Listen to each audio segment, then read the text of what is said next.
இப்போ egg Malay கறி பண்ண போகிறேன். அதுக்கு வந்து 5 முட்டையை அவிச்சு 2ஆக கட் பண்ணி வச்சுருக்கேன். இப்போ மசாலா ரெடி பண்ணிக்கிடுவோம். ஒரு 2 பெரிய வெங்காயம் பெருசாக கட் பண்ணி வச்சுருக்கேன். இது இதோட சேர்த்துறேன்.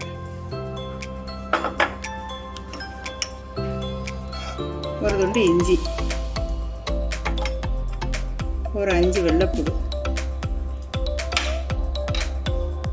ஒரு 5 பச்சை மிளகாய். நல்லா மையாக பேஸ்ட் மாதிரி அரைச்சிட்டு வந்துடலாம். இப்போ நல்லா அரைச்சாச்சு. ஒரு கடாயில் கொஞ்சமாக எண்ணெய் ஊற்றிக்கோங்க.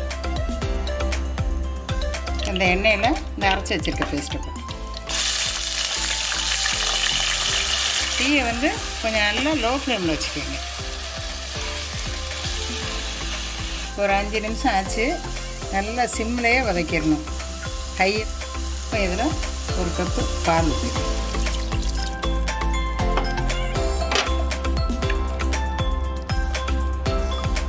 கொஞ்சம் மிக்சியை கழுவி தண்ணி ஊற்றிக்கணும்.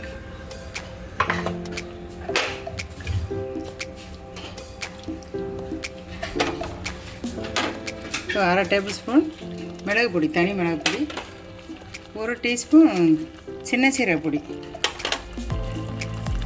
1 டீஸ்பூன் கரம் மசாலா பொடி.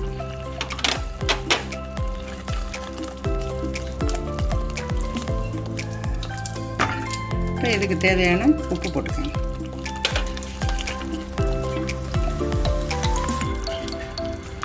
இந்த மசாலாவெல்லாம் மிக்ஸ் பண்ணிவிட்டு முட்டையை அதில் வச்சிடலாம்.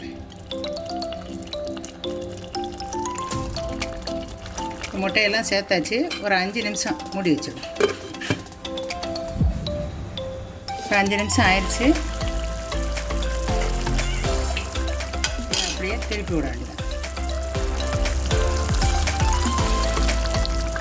எல்லாம் திருப்பி விட்டாச்சு. இதில் கொஞ்சம் மல்லியில் அப்படி தூக்கி ஒரு 3 நிமிஷம் அப்படியே மூடி வச்சு. 3 நிமிஷம் ஆயிடுச்சு. எண்ணெய் நல்லா பிரிஞ்சு வந்துடுச்சு. அவ்வளோதான், எக் மலாய் கிரேவி ரெடி. நீங்களும் செஞ்சு பாருங்கள், நல்லா டேஸ்ட்டாக இருக்கும். லைக் பண்ணுங்க, ஷேர் பண்ணுங்க, சப்ஸ்கிரைப் பண்ணுங்க, பெல் சிம்பலை பிரஸ் பண்ணுங்க. Thank you.